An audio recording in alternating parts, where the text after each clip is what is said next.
So the next presentation was given by Dickenson from the Colorado School of Mines, and he presented an ongoing WERF study called Trace Organic Removal in Wastewater Treatment.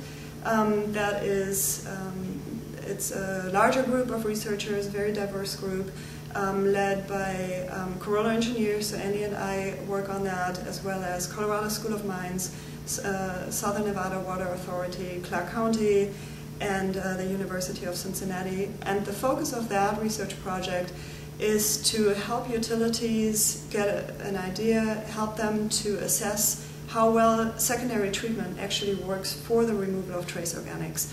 So the first step of this project, which is now about halfway through, it's a 2-year project, is to develop a list of surrogates, of indicators that utilities can use to assess secondary treatment. Obviously, there are hundreds of compounds, we cannot monitor all of them, so we got to focus on some that represent a larger group of trace organics. And what we're doing is we have selected a range of full-scale facilities throughout the United States that vary in secondary treatment processes and operational parameters in regions of the country. And we are assessing, we're doing mass balances on the removal of trace organics that we monitor in the influent and in effluent streams. So we're looking at the liquid streams, but also at the solid phase, and looking at what amount of trace organics of these surrogates are removed and how are they removed. Is it biodegradation? Is it sorption? So that we can quantify in a semi-qualitative way how these compounds are removed. And in parallel to that full-scale effort, we are conducting bench-scale and pilot-scale work at the Colorado School of Mines to identify fate parameters. So fate parameters are degradation rates, they are sorption coefficients, and these fate parameters are very critical to be able to put them into models. So they are existing trace organic models that allow us to simulate or to predict the removal of these compounds during wastewater treatment. But what makes these models valuable, it's you got to have good inputs. So you got to have good inputs on the degradation rates and on sorption behavior of these compounds.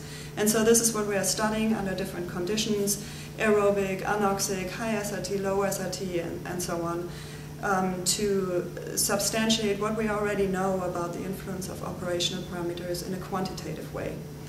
And the very last step of that effort will be to do a cost-benefit analysis to assess for a certain amount of removal that we want to achieve, what are the best technologies to use. Should we focus our efforts on secondary treatment? Which operational design parameters do we need to tweak? And how does that relate to other technologies we know are effective for trace organic removal, such as advanced disinfection or oxidation or tertiary treatment methods? So then we shifted the focus of the workshop to toxicology, looking at human health and aquatic impacts. And Shane Snyder came back and talked about the work that he and Erin Snyder have been doing looking at these issues. First off, on the human health side, Shane reviewed the levels of these trace organics that are found in water and compared that to the DWEL, which is the drinking water effect level.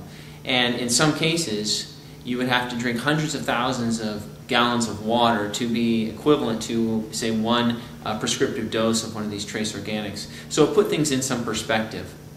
Then on the aquatic side of things, that's where more of the concern is. And you're going to hear a little bit more about this from Tanja in a moment. But there are a number of occurrences where there have been biological impacts on fish. And what we need to now focus on are large-scale population impacts. So Shane reviewed some of the studies that are ongoing, and we'll know more shortly. The last part, which is probably the most interesting, is all on relative exposure, because these compounds, we're worried about them at such minute levels when in fact every day we bathe ourselves and cover ourselves with these compounds at many, many higher amounts. In fact, when we send field teams out to grab water samples, they are not allowed to wear deodorant, perfume, sunscreen, and you're not allowed to even breathe on the samples because you might contaminate them. So those were just a few of the issues that Erin reviewed.